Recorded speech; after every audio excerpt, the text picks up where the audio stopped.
விட்டல விட்டல பாண்டுரங்கா, விட்டல விட்டல பாண்டுரங்கா. விட்டல் மகாராஜி வாழ்க்கையில பெரிய வெற்றிகளை கொடுக்கக்கூடியவர். கிருஷ்ண கானம், கிருஷ்ண பிரேமை இந்த வாழ்க்கையில யாருக்கெல்லாம் இருக்கோ அவங்க எல்லாம் வெற்றி அடைவார்கள், மிகப்பெரிய வெற்றி அடைவார்கள். அந்த வெற்றியுடைய நிழலாக இருக்கக்கூடியவங்கன்னு ஒருத்தவங்க இருக்கிறாங்க. யார்? எப்படியாவது அந்த வெற்றி கனியை பறித்து விட வேண்டும், அந்த வெற்றி மேல ஒரு ஆர்வம். நம்மள யாரும் ஒரு வார்த்தை பேசிடக்கூடாது அப்படிங்கிறதுலையும் எண்ணம். ஆனா அதே நேரத்தில் இவனை திருத்தவே முடியாது, அவன் பேசிக்கிட்டு தான் இருப்பான், அதனால நம்ம செய்ய வேண்டியதை செஞ்சுக்கிட்டே இருப்போம் அப்படிங்கிற உணர்வும் கொண்டவர்கள். அதே நேரத்தில் கேட்டா கொடுத்தா நல்லது, நாமெல்லாம் கொடுத்தோம்னா கெட்ட பேரை தான் வாங்கிக்க போறோம் அப்படின்னு தெரிஞ்சு கேட்பதற்காக வெயிட் பண்ணக்கூடியவர்கள். இவ்வளவு நல்ல மனுஷன் யார்ப்பா? என் அன்பு சகோதர சகோதரிகளான ரோகிணி நட்சத்திரத்தில் பிறந்தவர்கள்.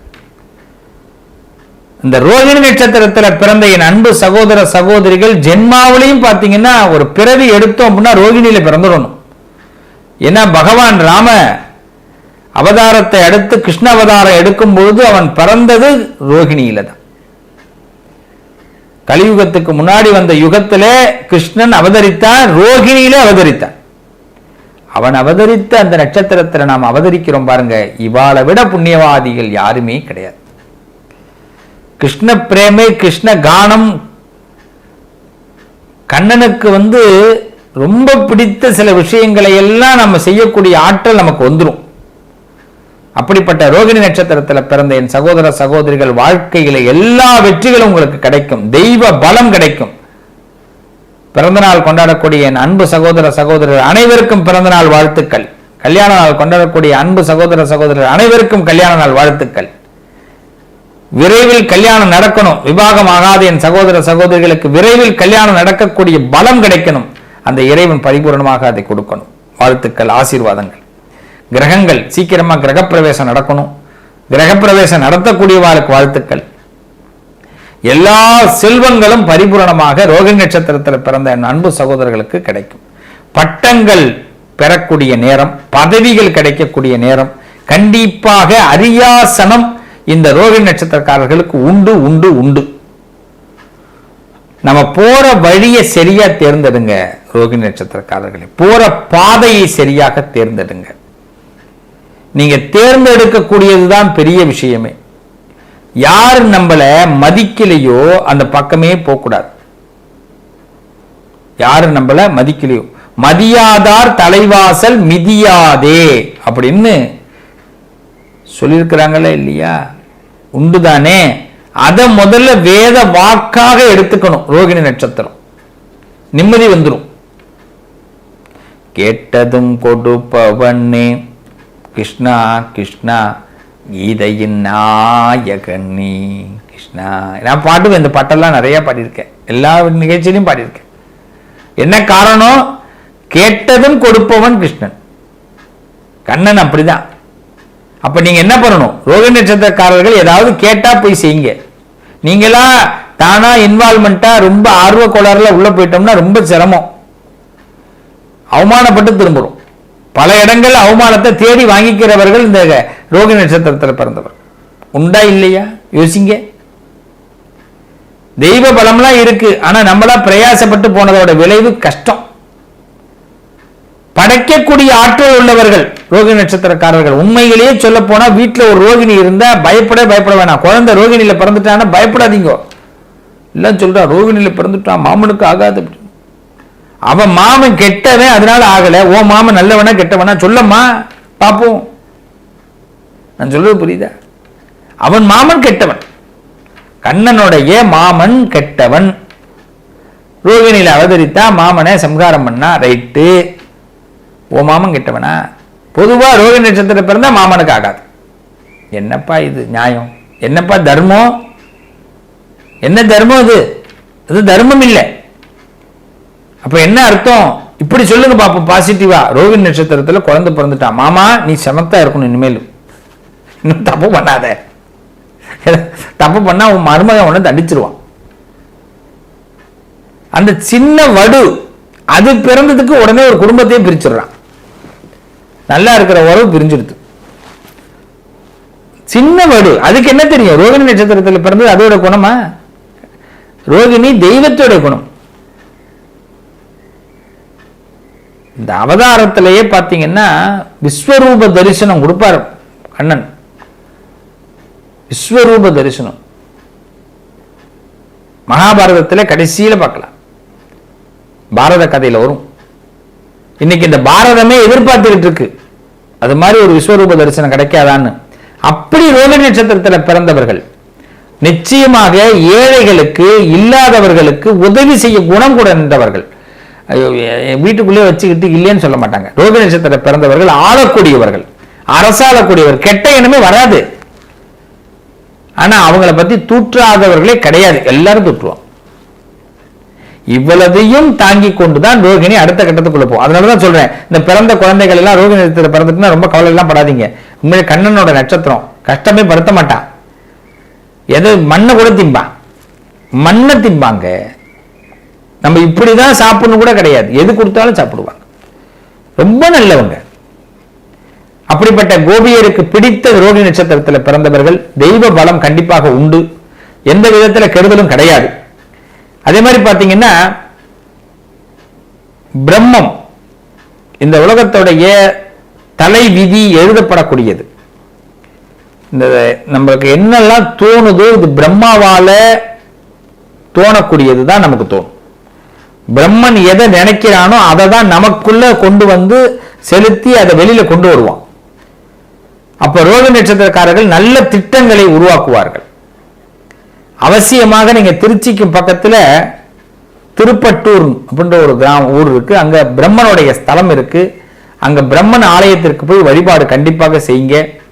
இந்த ரோகிணி நட்சத்திர பிறந்தவர்கள் அவசியமாக பிரம்மன் ஸ்தலத்துக்கு போங்க. மற்ற உங்க ஊர்ல எங்கெல்லாம் பிரம்மா இருக்காரோ சிவாலயங்கள் இருப்பார், அவருக்கு வழிபாடு பண்ணுங்க. அது உங்க நட்சத்திரத்தை அன்னைக்கு, ஒரு மாசத்துல ஒரு நட்சத்திரத்தை அன்னைக்கு அவருக்கு அபிஷேக ஆராதனைகள் பண்ணி வழிபாடு பண்ணுங்க. எதை செஞ்சாலுமே யாருமே சரி அவங்க நட்சத்திரத்தை அன்னைக்கு, எனக்கு ஒரு சண்டே லீவ் கிடைச்சிருக்கு, நான் திருப்பட்டூர் போயிட்டு வரேன், செல்லுபடியாகாது ராஜா, செல்லுபடியாகாது. எதுக்கும் எனக்கும் அதுக்கு ஒரு தொடர்பு இருக்கணும். நான் ரோகிணி நட்சத்திரத்தை அன்னைக்கு நான் பிரம்மனை போய் பார்க்க போறேன், செல்லுபடி ஆகும். எஸ், செல்லுபடி ஆகும். ஒரு ஜட்ஜி இருக்காருங்க, நல்ல கவனிங்க, நீதிபதி. கோர்ட்ல தானே அவர் பார்ப்பார். வீட்டில் பார்க்கணும்னா ஏதாவது அர்ஜென்ட்டா இருந்தா அதுவும் காவல்துறை மூலமா உள்ள போகும்போது தான் பார்க்க முடியும். அப்படித்தானே? ஜட்ஜி நான் போய் தீர்ப்பு வாங்கிட்டு வந்துடுறேன்னு சொல்லிட்டு ஈஸியா ஒரு நாள் போக முடியுமா? அவங்கவுங்களுக்கு அந்தந்த ப்ரொசீஜர். அதே மாதிரி தான் பிரம்மனை போய் பார்க்கும் பொழுது ரோகிணி நட்சத்திரத்தை அன்னைக்கு போய் பாருங்க, மிகப்பெரிய மாற்றம் ஏற்படும். அது ரோகிணி நட்சத்திரத்தில் பிறந்தவர்கள் அவங்க நட்சத்திரத்தை அன்னைக்கு போய் பிரம்மனை போய் பாருங்க, உங்க தலையெழுத்து மாறும். அது முடியாத பட்சத்தில் சிவாலயங்களில் பிரம்மன் இருப்பார், அந்த பிரம்மனை அன்னைக்கு அபிஷேகம் பண்ணி உங்க நட்சத்திரத்தை அன்னைக்கு பண்ணுங்க. நிச்சயமாக உங்களுக்கு கிறுக்கல்கள் இருந்தால் வாழ்க்கையில அது அப்படியே வெளியிடும், எல்லாம் நல்லதாயிரும். அடுத்தது பார்த்தீங்கன்னா குரு வழிபாடு அவசியம் பண்ணுங்க, குரு வழிபாடு. அது மாதிரி ரோகிணி நட்சத்திரக்காரர்கள் வயிற்றுக்கு வஞ்சனை பண்ணாதீங்க, வயிற்றுக்கு வஞ்சனை பண்ணாதீங்க. யாராவது பசின்னு கேட்டாலும் சாப்பாடு போட்டுருங்க பிளீஸ். ஏதாவது ஒண்ணு தர்மம்னு சில பேர் கேட்பா, பிச்சை கேட்பா, ₹1 ₹2 கொடுங்க, பணம் கொடுக்க வேண்டாம், சாப்பாடு வாங்கி கொடுங்க. ரோகிணி நட்சத்திரக்காரர்கள் அன்னம் நிறைய கொடுங்க, சாப்பாடு, பசின்னு வந்தா சாப்பாடு. இதை மட்டும் ப்ரொசீஜரா பண்ணுங்க, மிகப்பெரிய மாற்றம். உங்க வீட்டுல செல்வ வளங்கள் கிடைக்கும், உங்களுக்கு பாவமே வராது, உங்க குடும்பம் நல்லா இருக்கும். உங்க சகோதரர்கள் சகோதரிகள் உங்க பிள்ளைங்க குடும்ப வாழ்க்கை பேரம் பேத்தி எல்லாரும் நல்லா வருவா.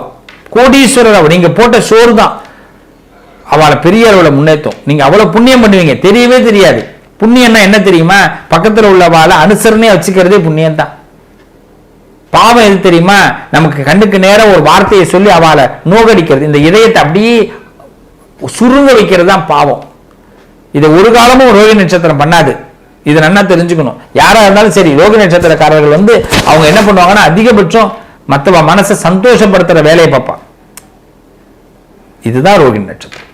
இதை முதல்ல நல்லா தெரிஞ்சுக்கணும். அடுத்தது பார்த்தீங்கன்னா இந்த ரோகிணி நட்சத்திரத்தை பொறுத்த வரைக்கும் கிருஷ்ண வழிபாடு அவசியமா பண்ணுங்க. குருவாயூர் அவசியமா போயிட்டோம். பிறப்பிலே ரோகிணி நட்சத்திரத்தில் நான் பிறந்துட்டேன்னா கேரளாவில் குருவாயூருக்கு அவசியமா நீங்க போகணும் போகணும் போகணும். கிருஷ்ண கானம் உங்க வீட்டில் ஒலிக்கணும். ஆயர்பாடி மாளிகையில் தாய்மடியில் கண், அர்த்தம் தானே? அந்த கண்ணனை அப்படி கூப்பிடணும். ஆயர்பாடி மாளிகையிலே பிறந்த அந்த கண்ணன். தெய்வ பலம், கிருஷ்ண கானம். கண்ணதாசனுடைய ஒரு புத்தகம் ஒன்று படித்தேன். உண்மையிலேயே கவிஞர் கண்ணதாசன் வாழ்ந்த பிறந்த இந்த உலகத்தில் நாம இருக்கிறோங்கிறது எனக்கு ரொம்ப சந்தோஷம். அவரெல்லாம் நம்ம அவர் காலத்துலலாம் நம்ம இருந்திருக்கிறோமே, பிறந்திருக்கிறோமே. அவரை பார்க்கல, ஆனா பிறந்திருக்கிறோமே, பெருமை. என்ன காரணம்? அர்த்தமுள்ள இந்து மதத்தை கவிஞர் கண்ணதாசன் அழகாக கொடுத்திருக்காரு. நான் முழுமையா படிச்சிருக்கிறேன் அர்த்தமுள்ள இந்து மதத்தை. நீங்க எல்லாரும் படிங்க. தெளிவு ஞானம் ஏற்படுது. அந்த கண்ணதாசன் என்ன பண்றாரு, கண்ணன் கவசம்னு ஒண்ணு எழுதுறார். ஒரு புத்தகம் இருக்கு, சின்ன புத்தகம் தான், கண்ணன் கவசம். முடிஞ்சதுன்னா அது உங்க ஊர்ல இருக்கிற புத்தக கடைகள்ல கேட்டு பாருங்க, அதை வாங்கி படிங்க. எப்படி கந்த சஷ்டி கவசமோ அது மாதிரி கண்ணன் கவசம். நல்ல பலன் கிடைக்குதுங்க. எனக்கு தெரிஞ்சு நல்ல பலன் கிடைக்குது. கண்ணன் அப்படியே முன்னாடி கொண்டு வந்து நிப்பாட்டிடுறாரு. கண்ணன் நம்மள்ட்ட பேசுற மாதிரி இருக்கு, கண்ணன்ட்ட டைரக்டா கேட்கிற மாதிரி இருக்கு. எனக்கு கேட்டு பலன் இருக்கு. கண்ணதாசனுடைய அந்த கண்ணன் கவசத்தை படிச்சங்க, உண்மையிலேயே ஆத்மார்த்தமான சந்தோஷம் கிடைச்சது. அந்த புத்தகத்தை முடிஞ்சா வாங்கி படிங்க. இந்த ரோகிணி நட்சத்திரக்காரர்களுக்கு ஒரு பெரிய பொக்கிஷமாக அது இருக்கும். நான் எதுவும் விளம்பரப்படுத்துறதுக்கெல்லாம் பேசல. நான் என்னைக்குமே நான் அனுபவித்ததை தான் மற்றவர்களுக்கு சொல்லுவேன். இது இங்க இல்லாம இது தெரிஞ்சிக்காம சொல்றதே கிடையாது. என்னுடைய குருநாதர் கிருபானந்த வாரியார் சுவாமிகள் இதுதான் சொல்லியிருக்கிறார். அதை தான் நானும் உங்களுக்கு இப்ப சொல்லிட்டு இருக்கிறேன். அடுத்தபடியா பாத்தீங்கன்னா சந்திரனை வழிபாடு பண்ணுங்க. ரோகிணி நட்சத்திரக்காரர்கள் சந்திரனை திங்கட்கிழமை அவசியமாக ரோகிணி நட்சத்திரக்காரர்கள் பசு மாட்டுக்கு திங்கட்கிழமையில பசு கோமாதா ஏதாவது ஒரு வாழைப்பழம் ஸ்வீட் ஏதாவது ஒன்று வாங்கி கொடுங்க, பசுக்கு கொடுங்க. பசு வழிபாடு முடிஞ்சதுன்னா உங்க வீட்டுல இருந்தெல்லாம் கிரகப்பிரவேசத்தை அன்னைக்கு தான் பசு மாடை கூப்பிட்டு எல்லாம் பொட்டு வச்சு பூ வச்சு வழிபாடு பண்ணி உள்ள அழைச்சிக்கிறான். நீங்க ரோகிணி நட்சத்திரத்துல பிறந்தீங்கன்னா பசு அவசியமாக செய்யுங்க. அதுவும் பாத்தீங்கன்னா கோவிந்தபுரம்னு சொல்லுவா, இங்க மயிலாடுதுறை பக்கத்துல பாத்தீங்கன்னா கோவிந்தபுரம் விட்டல் மகாராஜ், அங்க பாத்தீங்கன்னா கோசாலை இருக்கு. அந்த கோசாலைக்கு போய் தரிசனம் பண்ணுங்க பிளீஸ். கோசாலைக்கு போங்க. அது மாதிரி உங்க ஊர்ல எங்கெல்லாம் கோசாலை இருக்கோ அங்கெல்லாம் பசுமாட்டுக்கு என்ன கொடுக்கணுமோ கொடுங்க. அங்கெல்லாம் அதாவது நம்ம வக்கீல் தான் வாங்கி கொடுக்கணும்னா காசா கொடுக்கலாம். கோசாலை பராமரிக்கிறவா இருப்பார் பாருங்க, அவளுக்கு ஹெல்ப் பண்ணும், ரொம்ப நல்லது நடக்கும். கிருஷ்ணன் அந்த இடத்துக்கு வந்துருவான். கண்ணன் உங்களுக்கு நிறைய நல்லது செய்வான். என்னங்க செய்வாங்க நல்லது சொல்லுங்க அப்படின்னா, பல முடிச்சுகளை அவிப்பவன். இறுக்கமாக நம்ம வாழ்க்கையில போட்டுக்கிற முடிச்சுகளை அவுக்க முடியாம திணறிக்கிட்டு இருக்கோம் பாருங்க. சந்தர்ப்பங்களை கிடைக்காம நம்ம வெற்றி பெற முடியாம திணறிக்கிட்டு இருக்கோம் பாருங்க. அதற்கு சந்தர்ப்பத்தை ஏற்படுத்தி கொடுப்பான் கண்ணன். நம்புங்க ரோகிணி நட்சத்திரக்காரர்களே, கண்ணனை பிடித்துக் கொள்ளுங்கள். குருவாயூர் போங்க, கோசாலைகளுக்கு போங்க, நல்ல மாற்றம் ஏற்படும். பதவிகள் கிடைக்கும், புகழ் கிடைக்கும், பேர் கிடைக்கும், கௌரவம் கிடைக்கும். சனிக்கிழமை ஆனா நெய் தீபம் ஏத்துவதை வழக்கமாக கொள்ளுங்க. இத்தனை வாரம்லாம் இல்ல, தொடர்ந்து செய்யுங்க. சனிக்கிழமை இத்தனை வாரம் இல்ல, தொடர்ந்து செய்யுங்க. பாண்டுரங்க ஜபம் பண்ணுங்க, பாண்டுரங்க வழிபாடு பண்ணுங்க. பாண்டுரங்க வழிபாடு, ரங்கா ரங்கா ரங்கான்னு சொல்லுங்க. ரோகிணி நட்சத்திரத்தில் பிறந்தவர்கள் இந்த வழிபாடுகளை எல்லாம் செய்யும் பொழுது கண்டிப்பாக பணம், பேர், புகழ், கௌரவம் கிடைக்கும். சட்ட ரீதியான பிரச்சனைகளை விலகி வெளியில வருவோம். அதே மாதிரி பாத்தீங்கன்னா தெய்வ பலத்தால நமக்கு பதவி, அரியாசனம் கிடைக்கும். 100% அனுபவத்தில் சொல்றேன், அரியாசனம் கிடைக்கும். இதை செய்யுங்க, கண்டிப்பாக இதயபூர்வமாக சொல்ற நல்லது நடக்கும். நிச்சயமாக. நான் ஒன்றும் பெரிய அளவுல எல்லாம் உங்களுக்கு நான் பரிகாரங்களே சொல்ல மாட்டேன். என்னைக்குமே இந்த ஜாதகம் பார்க்கிற வாழ்க்கை நான் சொல்றது அதுதான். பரிகாரமே பெரிய அளவுலே கிடையாது. இதை மட்டும் செஞ்சாலே போதும். கோசாலை வழிபாடு பண்ணணும். பசுமாடு உங்க வீட்டுக்கு அழைச்சிட்டு வந்து ஒரு பூஜை பண்ணுங்க, கண்டிப்பா நல்லது நடக்கும். வேதங்கள் சொல்லக்கூடியவர்களுக்கு நிறைய உதவிகள் செய்யுங்க, நிறைய மாற்றங்கள் ஏற்படும். பாடசாலைகளுக்கு உதவி செய்யுங்க. வாத்தியார்களுக்கு நிறைய மரியாதை கொடுங்க, வாத்தியார்களுக்கு நிறைய மரியாதை கொடுங்க.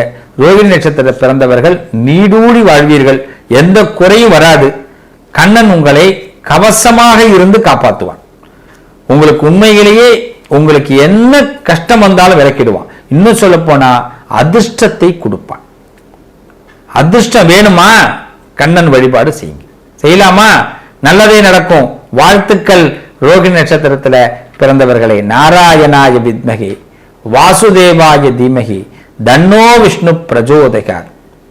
கலையாத கல்வி, குறையாத வயது, கபடு மாறாத நட்பு, கன்றாத வளமை, குன்றாத இளமை, கழுவினி இல்லாத உடல், சலியாத மனம், அன்பு அகலாத மனைவி, தவறாத சந்தானம், தாழாத கீர்த்தி, மாறாத வார்த்தை, தடைகள் வாராத கொடை, தொலையாத நிதியம், கோணாத கோல், ஒரு துன்பமில்லாத வாழ்வு. பராசக்தி பரிபூரணமா உங்களுக்கு கொடுப்பா. ரோகிணி நட்சத்திரத்துல பிறந்த என் அன்பு சகோதர சகோதரிகளே, நண்பர்களே, வாழ்த்துக்கள். நல்லதே நடக்கும். தினசரி நாராயண மந்திரத்தை சொல்லுங்க, கண்ணன் கவசத்தை படிங்க, கவலைகள் தீரும், கஷ்டங்கள் விலகும், ஓடி போயிடும். ஒரு பிரச்சனையும் கிடையாது. ஓகே, வாழ்த்துக்கள். நல்லதே நடக்கும்.